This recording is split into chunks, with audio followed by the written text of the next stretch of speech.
Welcome to Final Fantasy Fables Chocobo's Dungeon. I'm once again back talking about a Final Fantasy Fables game. You might remember a while ago I did Final Fantasy Fables Chocobo Tales. I explained that it is a game that takes place in the Chocobo series, but they wanted to localize it and show it to the West and make the West people care about Chocobos. So they called it Final Fantasy Fables, even though it's not a Final Fantasy game, and I had to play it, and it's the same case for this game. Now, there's a bit more backstory to this one. This is a proper mystery dungeon game. See, the Chocobo series, the mainline Chocobo games, they are mystery dungeon games. Chocobo Tales is some weird spin-off with cards and mini games and stuff. But this is a proper entry in the Chocobo series. It is, I believe, the third. In Japan, this is called Chocobo's Mystery Dungeon: The Labyrinth of Forgotten Time, and it is a soft sequel to Chocobo's Mystery Dungeon 2 from the PS1. Chocobo Tales does not set up expectations for this game. This is a legitimate RPG. It's long. It's not a goofy little spin-off starring a cute mascot character. This game caused me great pain. The mystery dungeon genre is not a very known thing in the West, still to this day. It was a genre born from Rogue, so it's kind of a roguelike, but also married with a Dragon Quest style game. I think that's what the original developer called it, a child of Rogue and Dragon Quest. I don't even know what the original mystery dungeon was called, but it's some Japan game that never came here. And a couple of them were made in various different styles, including the Chocobos, and it never came west, and they were never gonna bring it west until one game changed everything. Final Fantasy X-2 Last Mission. Just kidding, I'm talking about Pokemon Mystery Dungeon, Blue and Red Rescue Team. Today, the Mystery Dungeon terminology is associated most closely with Pokemon than anything, because this was the game that almost made it mainstream. I mean, it was mainstream for a while, but even that series died off, and then I can't really name another mystery dungeon series. The timing on that is important because the success of Pokemon Mystery Dungeon led Square Enix to continue localizing Chocobo and saying, alright, we gave them Final Fantasy Fables, Chocobo Tales, let's give them a real Chocobo game and call it Final Fantasy Fables again. If Pokemon sold well, then Chocobo could as well. And I think it mostly did. Chocobo's Dungeon holds a special place in a lot of people's hearts, a childhood nostalgic gem that not a lot of other people remember, but they remember fondly. Much like Pokemon Mystery Dungeon. And if you remember, Pokemon Mystery Dungeon was remade on the Switch not too long ago in a bundle of Blue and Red Rescue Team. Well, the same thing happened with this game. And because the Final Fantasy Fables moniker is a long dead and stupid idea, they removed it in both the Japanese and the West version. Now it's unified, and the remake is just called Chocobo's Mystery Dungeon Everybody, subtitled Everybody because of the new buddy system, which we'll talk a little bit about. So what I'm saying is, I am playing a game that now has removed Final Fantasy from the title, is a true Chocobo game, and I'm still playing it because it was called Final Fantasy Fables once 14 years ago. And like the previous Chocobo video, I'm not gonna spend too much time on it. Let's move. So the story begins with just another instant Sid update, because Sid is the same Sid as he was in Chocobo Tales and the other Chocobo games that never came west. He's a very lame Sid, I'll admit. He's wearing like a fedora and he's got glasses and he's like a young guy and he doesn't do anything cool. He's just kind of like the sidekick. Imagine being a sidekick to a Chocobo whose name is Chocobo. That's pretty lame. You're exploring a temple, trying to find some treasure. You get sidetracked and you fall into the land of lost time. This town has a bell called the Bell of Oblivion, and whenever it rings, people forget. They just forget, like everything. and you can jump into people's memories, and you basically beat a dungeon and find their memories, and you bring them back to them, and they're like, thank you, Chocobo, I remember now. And that's most of the game. I was happy to see the return of classic Final Fantasy tracks being used in this game, such as the Final Fantasy IX main theme during some emotional moments. The Final Fantasy VIII battle themes really brought me back to a year ago. I could use some more though. There wasn't a lot. There was a Final Fantasy V track which was sick, so I'm happy they brought those back. So yes, Chocobo is the main character. His name is Chocobo. He does not speak. He just does the same sound in response to anything anybody tells him, and it is grating on the ears. Chocobo!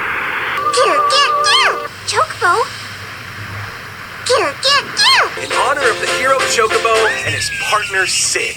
That's it? Just partner? Sheesh.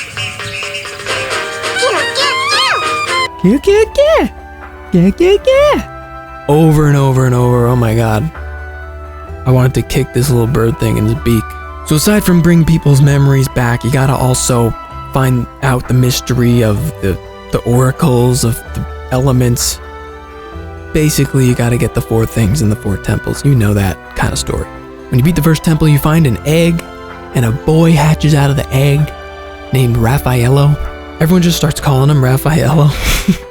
I don't know where this name came from. He came out of an egg, and everyone's just cool with it. You beat another dungeon, and you find him cocooning. And then he's older. He's like a couple years older. He's like a kid, and then he's a teenager. He's kind of like an older teenager. And he's like, well, okay, what's going on with this kid? Why is he just cocooning and evolving? Is anybody concerned? No. In fact, there's a couple moments in the story where he goes like, I feel something evil inside of me. I don't know if it's good. And then Sid is like, that's just a part of growing up. We all go through that. And I'm like, this guy's gonna be a final boss, right? It's like something inside me is wrong. Well, why don't you have a few biscuits? And then you beat the 4th dungeon. Oh, he does that cringy anime thing. You know when anime boys want to be scary? So they just do like a really big teethy smile and wide eyes, and that's, I'm so scary, look at me. Hey, I'm scary. And he got like darkness on his eyes. But then he keeps switching back to the real Raffaello. And he's like, Chocobo, run. He's my evil side. Ugh. No! Run! He's my evil side! So Raffaello gives everybody depression before the final boss, and you have to beat the final temple. You talk to the shopkeeper, and he's got like a, can I tell you a story? And you're like, okay. Before the destroyer showed up, there was this kid, and he was a really nice kid, and he had a great family, and he didn't make it. He died. The child died. And I always think about that. And I'm like, can I buy a potion? You can't talk to anybody in town without hearing a horrible story. Let's talk about how the game works. So, Mystery Dungeon, if you never played it, I've played once, truly, before. I owned Pokemon Mystery Dungeon Blue Rescue Team. I never beat it. I did beat Final Fantasy X-2 last mission, which sucked. That game is bad.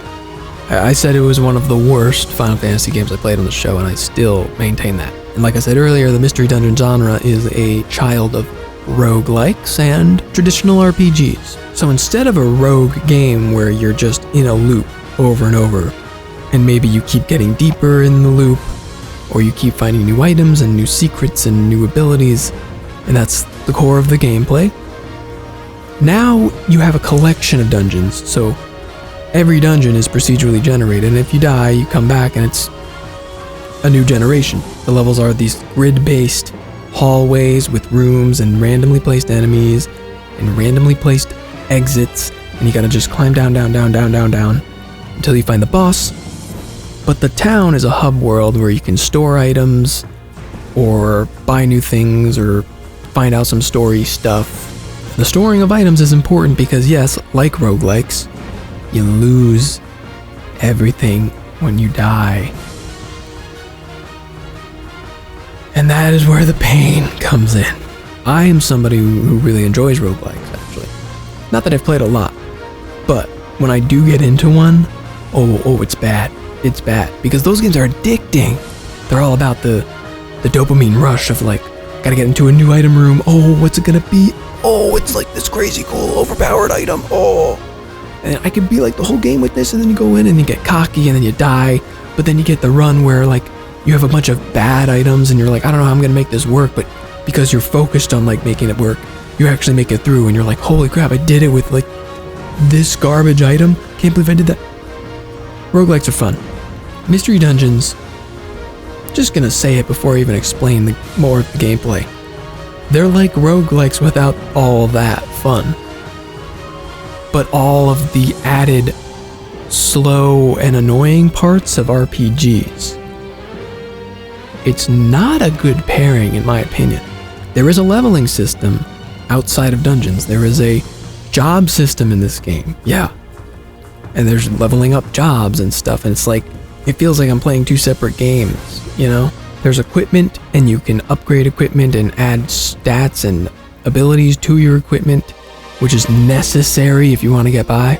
You have a health bar, you have a magic bar, you have a hunger bar, which if it goes to 0, then you start losing health with every step. So you have to manage all these, like, make sure your health stays up, make sure you can keep your magic up, make sure you don't go hungry, you need to store those good old Gaiashal greens, or however you pronounce that. I just didn't agree with all the RPG elements that met up. Like the fact that there's a job system in this game is so weird. In a game with all these random elements, you also need to choose a job. And you can switch jobs at the beginning of every dungeon.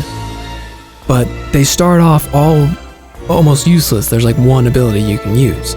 So to get anywhere with a job, you need to stay on it for a long time. And I chose White Mage because, like, you know, I can buff and heal. How can you beat that? I experimented a little bit with Thief and Dark Knight because I like those, but I'd get far enough in the dungeon and then make it to the boss, and I'd end up switching back to White Mage because I can't beat him without healing. I don't get that. Like, you could choose to be able to heal yourself or do a different job. It's almost like there's no choice for me. There is a newly added buddy system where you can take a computer-controlled character with one ability and he'll just follow you and attack enemies until you tell him to do his attack. And one of the buddies that you get is a White Mage who can heal you, which is really helpful. But when you get to the end game stuff, it's like, yeah, I'm gonna stay White Mage and bring the other White Mage because I cannot live. We're gonna talk about bosses. Hold on. This game was so painful. Just running through dungeons, getting to the boss, dying, losing all progress, going all the way back, losing all my items. So now when I do a second attempt, I'll actually be worse off than the first attempt because I didn't have all those items. It's just awful. You can't predict the bosses. You know, just like in RPGs, it's not all about your leveling and your job and your stats. It's not always about that. It's also about knowing what the boss is gonna do, like any other game. Learning the boss's patterns and stuff. But this game, the shitty thing about this game is that you can't learn him because it'll kill you in one hit, and then what? I don't know what I did wrong because I just died instantly. Now I gotta do at least 10 floors of the dungeon. Sometimes there's checkpoints, so it'll be a checkpoint like 10 floors before. It's still gonna take me like a half hour sometimes to get through that, but at least it's not the beginning. And so every death is like, tick, another half hour, another half hour, another half hour, lost. All the items gone, all the progress lost. And there's also this, you gotta like decide when you die. Do I go back to my previous save? Is it a no-brainer? Like, oh, I'll get the items back if I go back, but I don't get the XP or the job points. And eventually, about halfway through the game, I made the decision, like, I'm gonna save every time. It hurts. Oh God, does it hurt. But at least I know I'm leveling up as I do this, right? It doesn't make the deaths any less painful. And I could not figure out how I'm supposed to operate other jobs with these boss fights. Am I just supposed to be strong enough to kill it faster than it can kill me? Because I don't understand how. With some of these bosses, it's just like, yeah, this is gonna do 300 damage to you. If you have Protect, it'll do 150. Good thing White Mage has Protect. These other jobs? They just don't. So you will die faster, like literally twice as fast. So I don't understand it. I think I'm bad at mystery dungeon games. Hey, I think I hate mystery dungeon games. That's okay. So yeah, like the third to last temple is where it gets awful. 40 floors, painful grind. Then the boss is one of these bosses with the 2 hands, and one of them keeps buffing it and healing it, so you gotta kill it. But he immediately respawns them. Like immediately after you kill them, he will respawn them. So the amount of time it takes to kill the hands and actually get a chance to hit him, awful. And then he has this like laser that will instantly kill your buddy, so they're not even relevant to the fight. And then I find out after like the 3rd attempt, oh, you can dodge it if you're careful enough. It took 3 attempts. Now do the math there, half hour every attempt. That's an hour and a half it took me to figure out a simple boss mechanic, just because it takes so long to retry. This game, I wouldn't be so angry at this game if I could just like retry a boss. But no, it's a mystery dungeon game. I was losing it. I was really losing it at a certain point, just like grinding and grinding, getting close. You know, they start to glow and that's how you know they're gonna die soon. But then that also means they're gonna do a desperation attack and you're like, I don't know what this is. Use protect and use shell. I'm as ready as I'll ever be. Kills me in 1 hit anyway. Go all the way back. You know, it takes a half hour to get there. Sometimes it takes a half hour to even get that far in a fight. I just lost an hour of progress. I did not think this Chocobo game would be this excruciating. That's the worst part. It's not a matter of, you know, I'm bad at, I mean, I think I'm pretty bad at the game, but I don't think it was me not being high enough level. I was like level 60 something at the end of the game. Some people were level 47 or 50 from what I saw online, because like, of course I was looking for tips and stuff. So how do they do it? I don't know. I buffed my equipment as far as I possibly could. My level was super high. My white mage job level was maxed out. I had all the abilities, and I kept dying on these final bosses. And the reason was because it's not about that. It's just about learning the boss patterns and being able to dodge it, which is actually not that hard. But I didn't have enough time to figure it out. Mystery dungeon games are turn-based, so you have this land that you can walk on, and every time you walk, that's one thing. You have one action. You could walk, use an item, use an ability, or attack. So it's not just like any other game where you jump in and you can just kind of watch the boss. You don't even have to attack it, like you can just stay back and see what it does. No, because what it does might be attacking that exact point on the map. You just don't know, and then you'll explode. Then there's also the randomization element of not even the bosses, but the floors that you gotta walk through. You can end up in a den of monsters. You can spawn surrounded by enemies, and that's just it for you sometimes. If you're not prepared, you just die because there's 6 enemies on you. One time I beat them. I beat all of them. And I'm like, oh god, I'm so low in health. But the things with the dens of monsters is that there's a ton of items all around. So it's like you go there, it's risky, but there's a ton of items. So I beat them all. I'm like, yeah, I can reap the rewards. There's a potion. I can heal up. I take a step. I explode.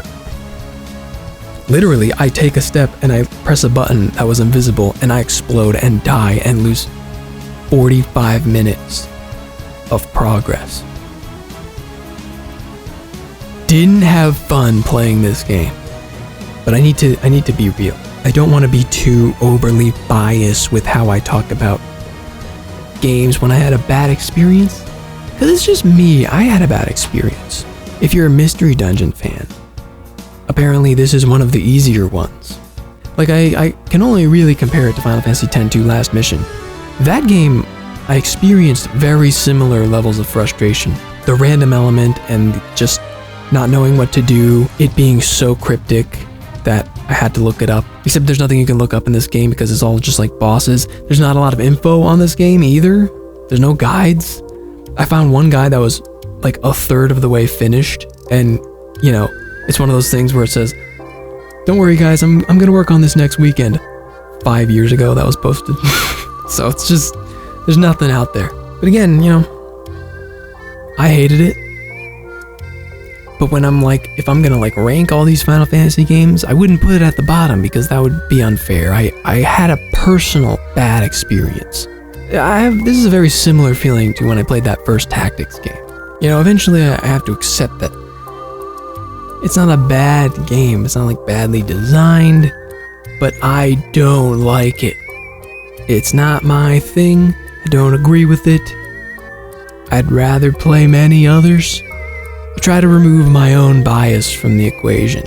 We're once again at kind of like a mental low point in the Final Fantasy journey. There's ups and downs to this. We're in a down right now after this grueling 40-hour Tactics game. I was kind of hoping we'd get like a cute Chocobo game palette cleanser. Nah, this was worse than Tactics A2. So like, we're at a low point. Every death was so painful because of all the loss of progress. It was just a little bit more painful when I thought to myself, this isn't even a Final Fantasy game. I don't need to be playing this for the show. It's not necessary. And here I am on the 37th hour still playing Chocobo's Mystery Dungeon Everybody. The name pisses me off, but I have to look on the bright side. We are making progress. We're making milestones. The last episode was the last Tactics game. This episode is the last Final Fantasy Fables game. In fact, don't quote me on this, but I think this is the last game we will play that is not a real Final Fantasy game. A game that has to go through this localization scheming, throwing the Final Fantasy name on the Western version. I think we're done with that, because remember, it's 2008. The internet is alive and well. The information is being passed around. We know about things now. Japan can't fool us any longer. This is a Wii game. Like, we're in the PS3 age. We know when you're changing names now. You can't fool us anymore, Japan. So I think this might be the last one, and that is just a load off the shoulders. That makes me feel great. Tune in next week where we play a game not called Final Fantasy.